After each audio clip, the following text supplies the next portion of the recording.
Welcome to Chanakya, where you get the right guidance at the right time. Today I have with me two expert coaches, Vishu and Ananth. Welcome to Chanakya.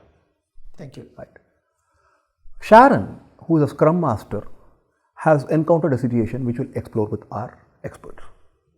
She was recently moved from a team lead role to being a Scrum Master for two projects. She is technically bright, but has taken up the role of a Scrum Master recently and still picking up the skills of people management.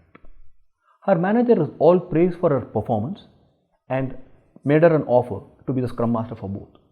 She trusted her manager and accepted the role. As she started getting engaged deeper with the teams, she noticed that there were a lot of team issues which made the team utterly dysfunctional. Beyond the Scrum ceremonies, she found that she had to spend a lot of time in trying to motivate the team members to work on the project. Dealing with all these issues meant it took a toll on her. On top of this, Sheron had a situation where she had to manage a 6-year kid at home and of course a working husband. Given all this, Vishu, what would be your suggestion for Sheron to be more effective in her role? First of all, I think it's a great opportunity for Sheron, and it's a very positive sign that Sheron has taken up that as a challenge to move to a new role. In this role, I think what probably Sheron is struggling is moving from a technical role to a little bit more people oriented role. Because in a Scrum Master role, it's not just about ceremonies, tools, techniques, processes. It's a lot more about creating a self-organizing team, creating a motivated team, which all requires certain amount of people management skills. For her to be effective in this, she must be able to manage herself first. Then she can be very effective in managing outside situations or managing outside people.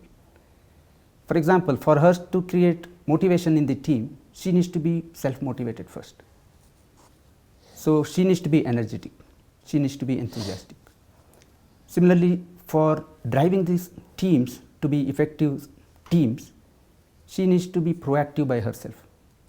So essentially, it comes back to her to be managing herself first to be effective in this role. Those are some great inputs, Vishu. And how can Sheron manage her work more effectively? Obviously, the first thing is manage her time better, right? She's probably doing that, but I've seen something that works well for me. Maybe I can talk about that. All I do is just have a to-do list, right? Which most people do. But on top of that, what I would do is to map that onto urgent, important prioritization matrix. And when I use it, apply that particular matrix, I found that I get to sequence work better. Okay. Can you elaborate a little more? Okay. Yeah. So not that complex. So all I do is there's a 4-quadrant matrix. One dimension is urgent, another dimension is important. And then take the items in the to-do list and map them onto these 4 quadrants, right?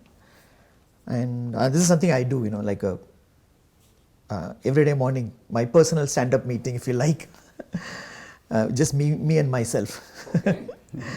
And first look at what is important and urgent, and that's my highest priority. Right? The next highest is what is important but not so urgent. Then comes what's urgent, right, and probably not so important. And finally comes things that are not so urgent and not so important, which you probably don't need to do. It's just, I don't know why it's there in your to-do list. So I found just by doing this, I can figure out what to focus on that day and what needs immediate attention. So that seems to be the secret of your meticulous planning and tracking. Oh, thank you, Srini. Okay. So Vishu, what about your suggestions to Sheron? I think that's a very useful technique what Ananth mentioned.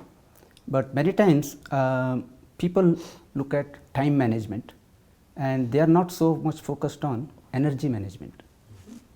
See, if you look at time is a finite resource, whereas energy you can expand. Time just ticks, whereas energy you can manage, it's in your control. So probably Sheron can look at some of the aspects, how she can increase her energy levels That's interesting. I know both of you are very high energy people. Can you share your secrets? Maybe I'll go first. I don't know if that's a big secret here, mostly common sense. But first thing at a physical level, right, I found just getting enough sleep, having the right food at the right time, a little bit of exercise goes a long way in terms of managing your body's energy. And if you look at Sheron, for example, given her workload, she's probably working so many long hours that she's probably not getting 7 to 8 hours sleep a day, right? Or it is possible, as it is sometimes fashionable these days, to miss breakfast. I'm in a rush, so I just get to office quickly. Right? I found, just improving those simple things. It's not complicated and it can be done. Yeah, and that's at a physical level. The other part is emotional level is a little more tricky. I've always struggled with this until because it's very difficult to have a positive feeling most of the time, if not all the time. And I got advice from a leader once, and it stood the test of time, I would say. And what he said is, Ananth, appreciate at least one person every day, genuinely, either by sending a note or in person. I tell you, that is pure magic. For me, when I send a note like that and I get a response back, most of the times immediately, and when I know they're happy, right? And when you do it in person, you can see the person's face glow. And it just gives you a kick, and it just rejuvenates me emotionally. So I found, that's just one tip, and there could be other things that someone can do to manage their energy better. So help me. Yeah. Your secrets, Vishu. Yeah, in fact, I agree what Ananth has been describing about. In fact, for me, it all triggered when I came across research by Harvard University. In fact, they ran a project called Energy Project for a couple of years, and that research showed that over and beyond managing time, managing energy is a very important way to deal with work at home or office or anywhere. In fact, that triggered me, and then I explored various ways of, how can I improve my energy levels. And I found that, this yoga, meditation, pranayama, these aspects tremendously enhance energy levels and focus, calmness of mind. For example, just 15 minutes meditation gives me almost 1 hour break from a sleep. That means I need to have to struggle with sleeping, but it's a natural process, it's not a forced. So I can certainly see that these techniques help in both energy levels, focus, and being calm. Maybe Sheron is struggling with a lot of these situations, which is very stressful, and also it drains energy both at work and at home. She can probably explore some of these techniques which could be helping her. So I could call it spiritual energy? Possible. Yeah. Right? But a lot of self-discipline, it looks like. Yes, it requires certain amount of self-discipline, but these practices are not really that difficult. Only challenge is it requires certain amount of self-change, personal change, and certain amount of self-discipline. I think these two will go a long way because not many people pursue it that way, and that's why it becomes a premium skill. People get differentiated who can pursue this way. So it could be a great advantage for Sheron. So great secrets from you, Vishu and Ananth. Let me summarize the key takeaways for Sheron. Feel free to chip in if I have missed some of them in my note.